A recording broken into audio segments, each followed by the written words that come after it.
Turns out acting is just one of Jennifer Garner's callings. Connor Knighton has our Sunday profile. You may not recall the 1995 Danielle Steele miniseries, Zoya, Jennifer Garner's first on-camera appearance. Freddie and I were married this afternoon, and I'm pregnant. But Knighton grew up in her hometown of Charleston, West Virginia, went to the same church, graduated from the same high school. So, he can name every project she has ever done. Zoya, Knighton noted, was front-page news in Charleston. That was the hugest big deal. That was the hugest deal that ever happened, Garner laughed. Her career spans more than 2 decades, from a superhero, Electra, to super awkward 13 going on 30, from critically acclaimed indie films, Dallas Buyers Club, to huge ad campaigns, What's in Your Wallet? But way before she became the center of attention, Garner was your typical middle child in a family of 3 girls. The daughter of a chemical engineer and a teacher, Garner's love of performing began on the dance floor.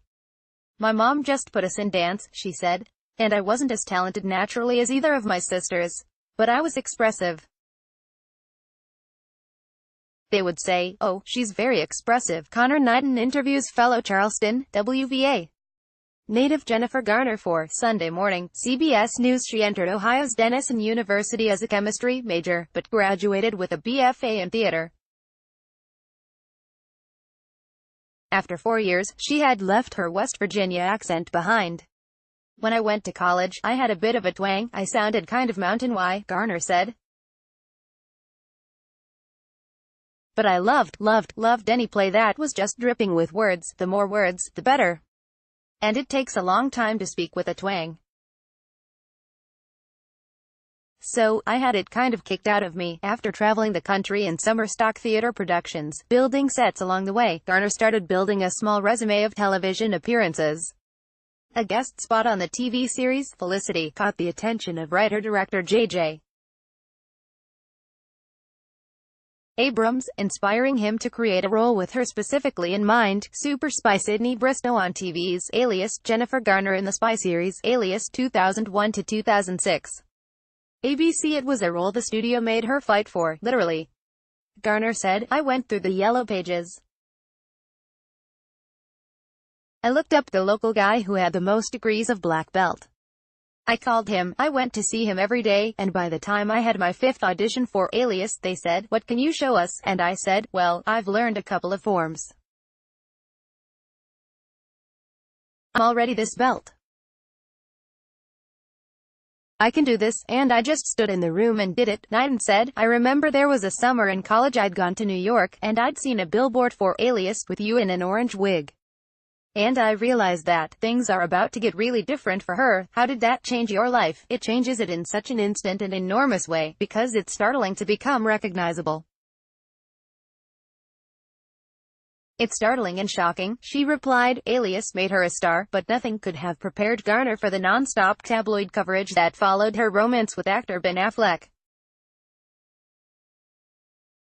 Well, there was a solid decade where there were 5 or 6 cars minimum, and easily up to 15 or 20 on the weekends, outside of my house at all times, Garner said. And looking back on that, I really feel the stress of it. I could cry, talking about it. CBS News. After 10 years of marriage, the A-list power couple who have 3 children together announced their separation in 2015. They filed for divorce last year, but the public was, and still is, obsessed with your private life, Knighton said.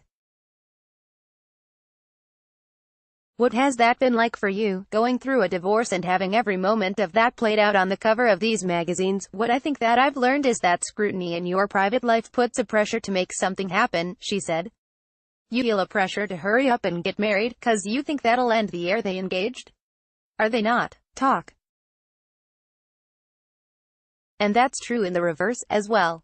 You know, if there is any inkling of trouble, or if the tabloids decide there's trouble, it can create trouble. But to be honest, public scrutiny, everyone says, 'Oh, you've had to go through this in public.' The public isn't what's hard is going through it." "Do you find that you're able to tune out from all of that?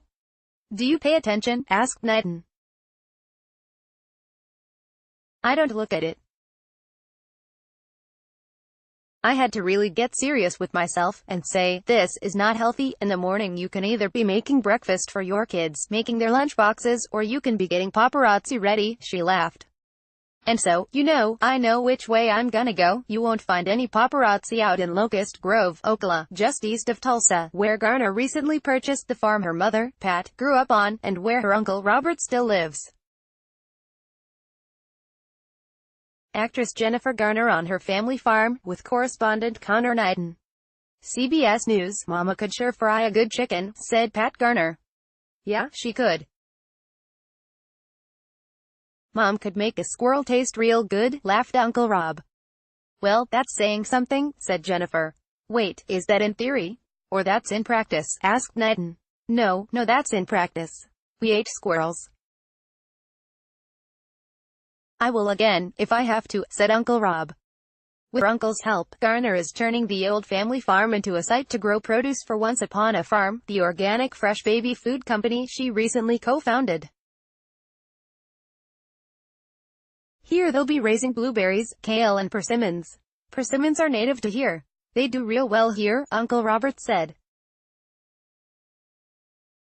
When asked why it was important for her to have it on this farm, Garner replied, first of all, if I had had any idea how happy it would make my mom to be part of bringing this little farm back to life, I would have done it 10 times over. But your family just has a connection to the land that has raised them. I wanted the business to be connected to my family. Fresh food was a key part of Garner's childhood. Mom did not believe in processed food. So, everything we had was homemade. If it was a cookie, it was a homemade cookie. Of course, that doesn't always mean it was eaten. Pat Garner noted that Jennifer was a picky eater, who lived on peanut butter and honey, and she'll say, how did you stand me, mother? Now in her role as chief brand officer, Garner's goal, she says, is to get the quality of homemade food into the homes of busy parents. We're just making an option for moms who might be too busy to make their own fresh food for their kids, that day or ever, and we are making it fresh from the earth, just at the grocery store, she said. Knighton asked, and is this something that you'd have 3 meals a day? Or is this, the midday kind of snack and then breakfast, dinner? Or different? It just depends. Babies eat different things at different times.